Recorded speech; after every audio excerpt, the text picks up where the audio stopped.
안녕하세요, 김현생 강사입니다. 예, 오늘은 폐기임을 양도, 양수 또는 인수합병에 관한 부분을 말씀을 드리겠습니다.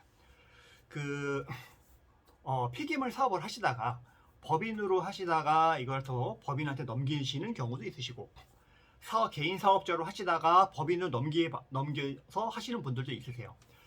개인 사업자로 하시는 분들은 대부분 이제 사업이 좀 잘 되시면 개인 사업자 이제 여러 가지 세금 부과율이 굉장히 크잖아요. 그래서 그것 때문에 법인으로 전환하시는 분들도 있으세요. 그럴 때 하시는 게 폐기물법 또는 건설 폐기물 같은 경우는 건설 폐기물법에 따라서 권리 의무 승계라든가 아니면 양도 양수 허가를 받고 넘기셔야 됩니다. 그런데 이런 절차를 제대로 몰라서 허가를 받지 않고 양도 양수하거나 권리 의무 승계를 하시는 분들이 너무 많습니다. 그래서 오늘 이 부분을 좀 말씀드리려고 하고요.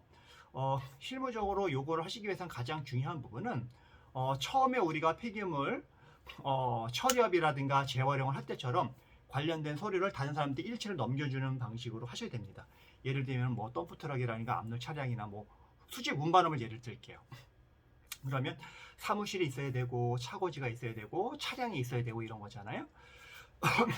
그러면은 이러한 모든 이제 그거를 넘기는 방법도 해야 되고, 기존의 사업자가 가지고 있던 채권 채무라든가 여러 가지 권리 의무 승계를 포괄적으로 넘기는 부분이라든가 세무적인 부분들 이런 것들을 다 넘겨야 됩니다. 그런데 여러 가지 내용들이 굉장히 많잖아요. 그래서 건설 폐기물이라든가 일반 폐기물을 양도 양수하거나 권리 의무 승계를 하거나 인수합병을 할 때 가장 중요한 부분은 양도인이 가지고 있는 여러 가지 권리적인 부분, 의무적인 부분들을 얼마나 계약서에 잘 넣어서 작성해서 넘기느냐 가장 중요합니다. 그러니까 우리가 인수합병이라고 생각하시면 돼요. 인수합병이나 양도 양수할 때는 이런 내용들을 얼마나 계약서에 잘 담고 나중에 추후에 문제가 되지 않도록 만드는 것이 가장 중요합니다. 그래서 보통 이제 저희 행정사들한테 예를 들면 건설 폐기물 같은 경우에도 양도 양수 계약서를 각 항목마다 내용을 잘 작성을 해서 그거를 최종적으로 권리 의무 승계서 이제 신청서를 만들어서 같이 내용을 첨부를 해서 이제